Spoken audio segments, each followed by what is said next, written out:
What's up, and welcome back to Interpreting the Scares. Today we're bringing it back to the vampire-filled world of the Fright Night series with the second film, Fright Night Part 2.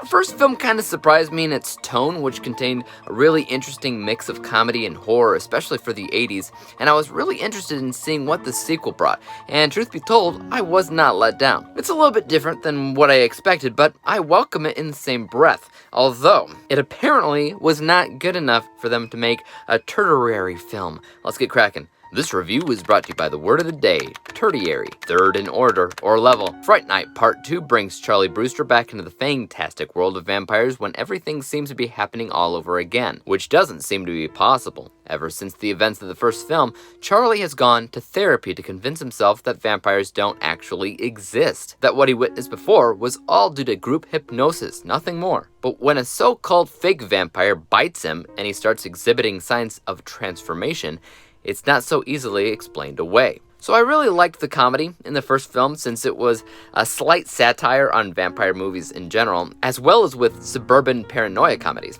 It was a pleasant surprise, but at the same time, I don't think the horror part of the film worked as well as the comedy. The horror was kind of goofy, it was kind of corny. I actually believe the opposite for the sequel. I think they dialed down on the comedy and focused a lot more strongly on the horror aspect, and when they did that, there was now a much more equal balance between horror and comedy. The horror bits of the movie were shot really well. They had amazing practical effects, just like the first film, and I actually felt the tension this time around versus the first movie, which seemed to relish purely on comedy and little else. So it's weird. If you're somebody that loved the first movie due to its comedy, you'll probably think that this one is far inferior, but if you're somebody that likes a much more balanced approach to comedy and horror, then you might actually prefer this one. It totally depends on who you are personally as an audience member, because both comedy and horror are subjective genres. There's no way for me to tell you if this is a better or worse film than the original one.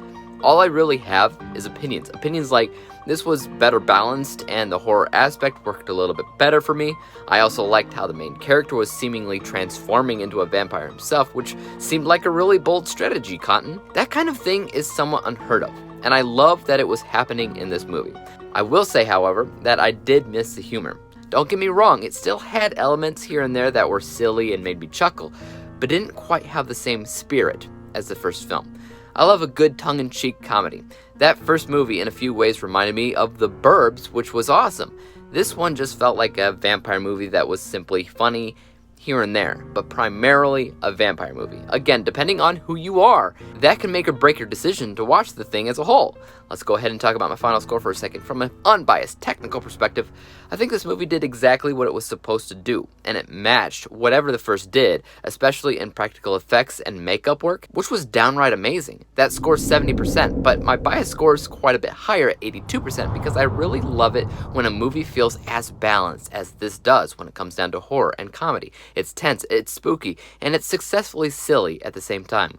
When we average out the two scores together, we come to the final rating of 76%, 76 out of 100 possible stars, or a C+ letter grade. In case you forgot, my score for the first movie was actually 72%, so I consider the sequel to be a better movie all around. But if I were honest, I'd say that Fright Night as a title, as a name, only really makes sense with the first film. Maybe that's just me. I'd like to hear your thoughts on Fright Night Part 2 in the comments section down below. Are you a fan of the series? Do you think that they should have made, say, a Part 3? Let me know. As for YouTube, you guys know what to do. Hit the thumbs up button if you enjoyed this review, because there's always more like it coming out each and every single day. Hit the subscribe button and bell to be notified when I come out with my review for the remake of Fright Night. And until then, guys, peace out. Dave examines movies we just watch for fun. Davey is the expert.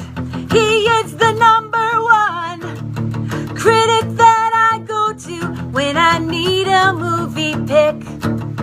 Thanks for joining up with us. We think